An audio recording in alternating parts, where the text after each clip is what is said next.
இந்த அரங்கத்தை நாம் கேட்டவுடனேயே முன்வந்து நமக்கு கொடுத்திருக்கக்கூடிய என்னுடைய பள்ளி காலத்து தோழருமான ஐஸ்வரி கணேஷ் அவர்களே, நாங்கள் இருவரும் ஒரே பள்ளியில் படித்தோம். உங்களுடைய இந்த இளமை பருவத்தில் நீங்கள் எப்படி இருந்தீங்களோ இதை விட குறைந்த வயது ஸ்கூலில் படிக்கும் பொழுது நாங்கள் 2 பேரும் அவ்வளோ சுற்றிருக்கிறோம். நீண்ட கால மலரும் நினைவுகளை இன்று நான் கணேசனுடன் பகிர்ந்து கொண்டேன். அதே போல இந்த அரங்கத்திற்கு வந்திருக்கக்கூடிய பாரதிய ஜனதா கட்சியினுடைய நிர்வாகிகளே பல மாவட்டங்களுக்கு வந்திருக்கிறாங்க. எல்லாவற்றிற்கும் மேலாக வருங்கால இந்தியா எப்படி இருக்க வேண்டும் என்ற பிரதமர் நரேந்திர தாமோதர் தாஸ் மோடி அவர்களுடைய அந்த விஷன், அந்த தொலைநோக்கு பார்வையை உங்களிடத்திலே கொண்டு செல்வதற்காகத்தான் இந்த ஒரே நாடு ஒரே தேர்தல் என்கின்ற இந்த குறிப்பிட்ட விவகாரம் குறித்து நாங்கள் பேச வந்திருக்கிறோம். அதிலும் குறிப்பாக உங்கள் மாணவ செல்வங்களிடையே இதை பேசுவது மிகுந்த மகிழ்ச்சி அளிக்கின்ற போதிலும் எனக்கு பின்னாலே டாக்டர் தமிழிசை சவுந்தரராஜன் அவரும் திரு ராஜீவ் சந்திரசேகரும் நீண்ட உரையை ஆற்ற இருக்கிறார்கள். அவரும் விமானத்தை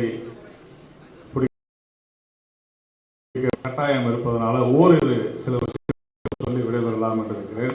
குறிப்பாக நாம சொல்லணும்னு சொன்னா, இந்தியா சுதந்திரம் பெற்றதுடனே இந்தியா இதை ஞாபகம் வச்சுக்க, இந்தியா தன்னுடைய நிர்வாக வசதிக்காக மாநிலங்களை பிரித்தது. India divided its states for its administrative purposes. இதுதான் கான்ஸ்டிடியூஷன், அரசியலமைப்பு. ஒரு நாடு, அதுக்கு ஒரு உதாரணம் சொல்லணும்னு சொன்னா, மரியாதைக்குரிய அடல் பிஹாரி வாஜ்பேயி ஆட்சியில உத்தரப்பிரதேச அப்படின்ற மாநிலம் உத்தரகாண்டா பிரிந்தது. ஆனால் உத்தரப்பிரதேச அரசு அங்க அந்த சட்டசபையில் தீர்மானம் போடல. அதை முடிவெடுக்க வேண்டியது யார் என்று கேட்டால் பாராளுமன்றமும் மத்திய அரசு. பீகார் ஜார்க்கண்ட் அப்படின்னு பிரிஞ்சிச்சு. அதே மாதிரி மத்திய பிரதேஷ், சத்தீஸ்கர் என்ற மாநிலம் உருவாகி.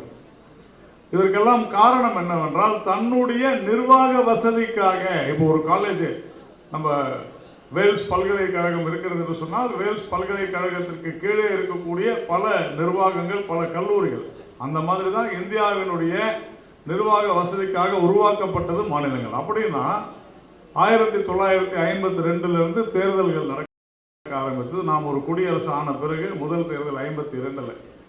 அப்ப நடந்த பொழுது எல்லா மாநிலங்களாவது, நம்ம சினிமாவில் வடிவேலு காமெடியில் பார்த்திருப்போம், இங்க ஒரு குத்து அங்க ஒரு குத்து, இந்த கட்சிக்கு ஒரு குத்து அந்த கட்சிக்கு அந்த சின்னத்துக்கு. அப்படி இல்லை, உண்மையிலேயே 2 குத்து குத்துவாங்க. ஒன்னு பாராளுமன்றத்துக்கு, இன்னொன்னு சட்டமன்றத்துக்கு. தன்னுடைய ஓட்டை முத்திரையை குத்துவார்கள். 52, 57, 62, 67. இன்னும் சொல்ல போனால், இங்க எல்லாருக்கும் தெரியும், திராவிட முன்னேற்ற கழகம் இந்த 1967 தான் ஆட்சிக்கு வந்தது. அப்பொழுது கூட பாராளுமன்றத்தினுடைய தேர்தலும் சட்டமன்ற தேர்தலும் ஒன்றாக நடந்தது. இதையெல்லாம் நாம புரிந்து கொள்ள வேண்டும். அதனால காரணம் என்னன்னா, ஏன் ஒரே நேரத்தில் தேர்தல் நடக்கணும்னு சொன்னா, கால விரயம், டைம். ஒவ்வொரு 3 மாதங்களுக்கும் 6 மாதங்களுக்கும் ஒரு முறை இங்கு தேர்தல் நடப்பதால் பல்வேறு பணிகள்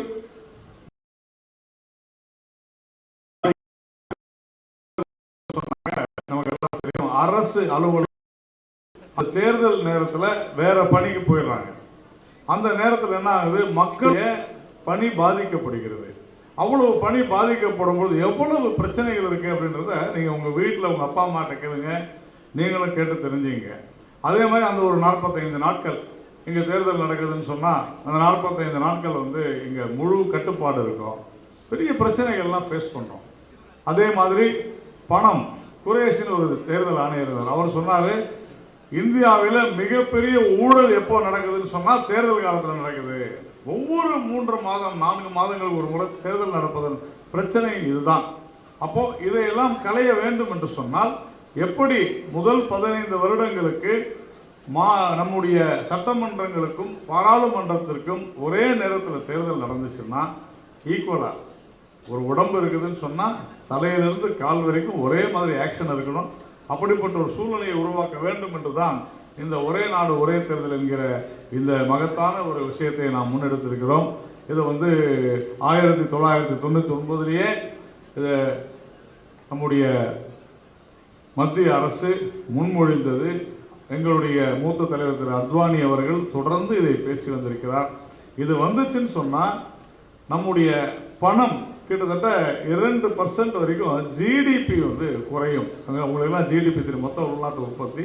பண செலவு அதிகமாக குறையும், மக்களுடைய வரி பணம் காப்பாற்றப்படும், நேரம் செலவு மிச்சமாகும், செக்யூரிட்டி பீப்புளுடைய அந்த டெப்ளாய்மெண்ட் குறையும். இந்த மாதிரி பல விஷயங்கள் இருக்கு. அதையெல்லாம் நம்முடைய டாக்டர் தமிழிசை சவுந்தரராஜன் அவர்களும் நம்முடைய ராஜீவ் சந்திரசேகர் அவர்களும் உங்களிடத்திலே எடுத்துரைப்பார்கள்.